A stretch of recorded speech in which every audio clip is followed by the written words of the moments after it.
Si ce n'est pas encore fait, je vous invite à aller visionner la première partie de cette rétrospective, dont le lien s'affiche en haut à droite. Sur ce, bonne vidéo.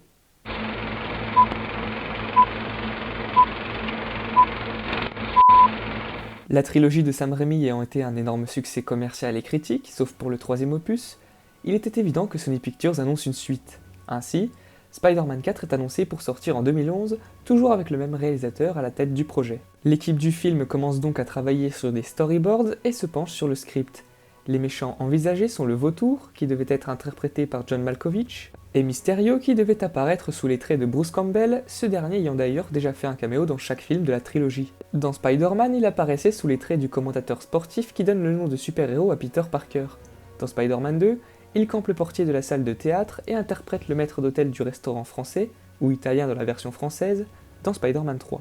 Le personnage de Felicia Hardy, alias la Chatte Noire, est incorporé dans le scénario. Anna Thaoué avait été castée par Sam Raimi pour le rôle. Cependant, Sony refuse de faire du Vautour l'antagoniste du film, celui-ci étant considéré comme trop classique. Le studio souhaite faire intervenir le Lézard, apparu en tant que Curtis Connors dans les deux derniers opus de la trilogie sous les traits de Dylan Baker. Finalement, en janvier 2010, Sam Raimi quitte le projet pour cause de différends artistiques. Peu après, Tobey Maguire annonce son départ, celui-ci refusant de continuer sans Raimi. Un an plus tard, Sony Pictures annonce un reboot en utilisant un scénario écrit par James Vanderbilt en parallèle des premiers films, au cas où la saga s'arrêterait brusquement.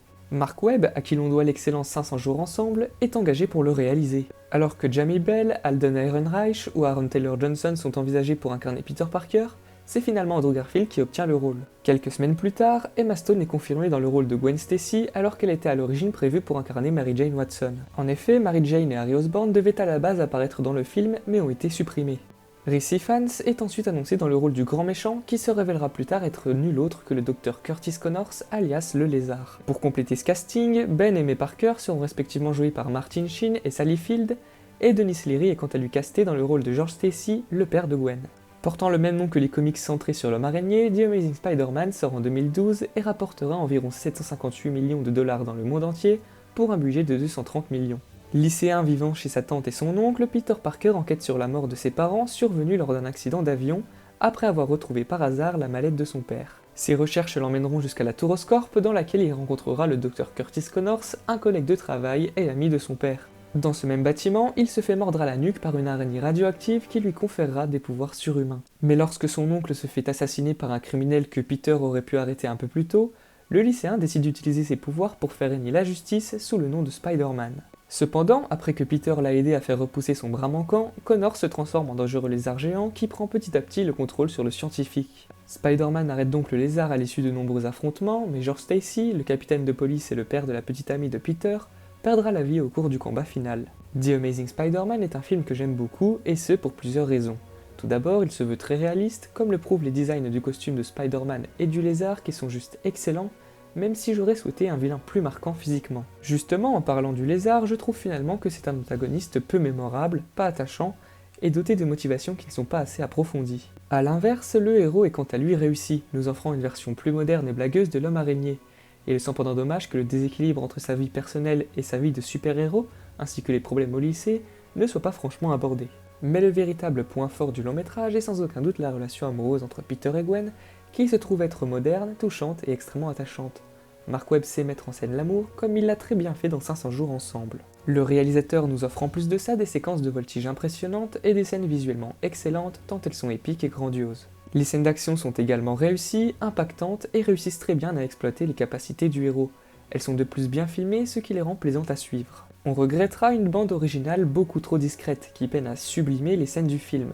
C'est dommage car les thèmes sont en eux-mêmes assez mélodieux et entraînants. En conclusion, The Amazing Spider-Man possède un scénario simple mais efficace qui arrive parfaitement à moderniser le personnage principal. Même si Mark Webb n'a pas la carrure d'un Sam Raimi, je trouve qu'il s'en sort extrêmement bien pour un premier blockbuster.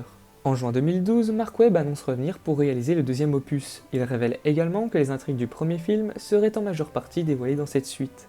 La plupart des acteurs reprennent leurs rôles respectifs et sont rejoints par Jamie Foxx, qui incarnera l'antagoniste principal de ce deuxième film, à savoir Electro, et Paul Giamatti qui prêtera ses traits à Alexei Sitsevich alias le Rhino. Harry Osborn, le meilleur ami de Peter, sera quant à lui joué par Dane DeHaan. Shailene Woodley a également été castée pour incarner Mary Jane Watson, mais ses scènes seront coupées au montage. The Amazing Spider-Man 2, sous-titré On ne sait pourquoi le destin d'un héros en France, sort en salle en 2014 et portera son box-office mondial à environ 709 millions de dollars pour un budget identique à celui du premier film. Dans ce film, Peter Parker décide de rompre avec Gwen Stacy, le père de cette dernière ayant fait promettre au héros juste avant sa mort de ne pas la mettre en danger. Il découvre également que Norman Osborn avait l'intention de s'approprier les recherches de son père pour fabriquer des armes biologiques.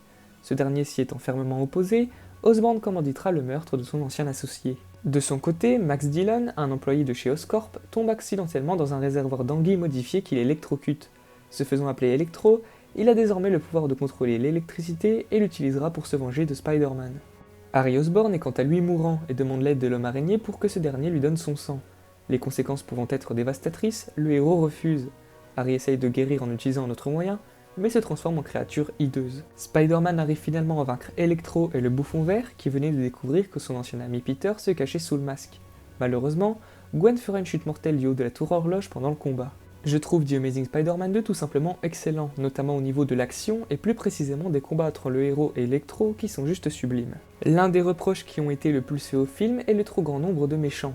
Je ne suis pas tout à fait d'accord avec cela puisque le Rhino est un vilain tertiaire, présent uniquement dans le but de motiver Peter à ne pas abandonner sa vie de super-héros. En ce qui concerne Electro, je le trouve assez raté, voire ridicule par instant. Il offre certes de très belles scènes, mais ses motivations ne sont pas particulièrement recherchées. De plus, son temps de présence assez minime ne permet pas de faire de lui une réelle menace. Enfin, même si j'aime beaucoup le look du Bouffon Vert et le fait qu'il soit un personnage plutôt compréhensible, je trouve qu'il manque de charisme et que sa relation avec Peter n'est pas assez creusée. Ses motivations auraient également pu être approfondies pour le rendre plus attachant. Les défauts du film viennent principalement des méchants, mais Mark Webb parvient à nous les faire oublier en nous offrant de nombreuses scènes impressionnantes. Elles sont en plus sublimées par la musique de Hans Zimmer, qui apporte de l'épique et du grandiose. Encore une fois, la relation entre Peter et Gwen est extrêmement bien écrite et parvient à embarquer le spectateur tant elle est réaliste, touchante et pleine de rebondissements. Pour conclure, The Amazing Spider-Man 2 est un excellent divertissement et le doigt à la mise en scène dynamique et spectaculaire de Mark Webb. Le scénario est simple, mais brille grâce à ses deux personnages principaux qui rendent l'histoire captivante tant ils sont attachants.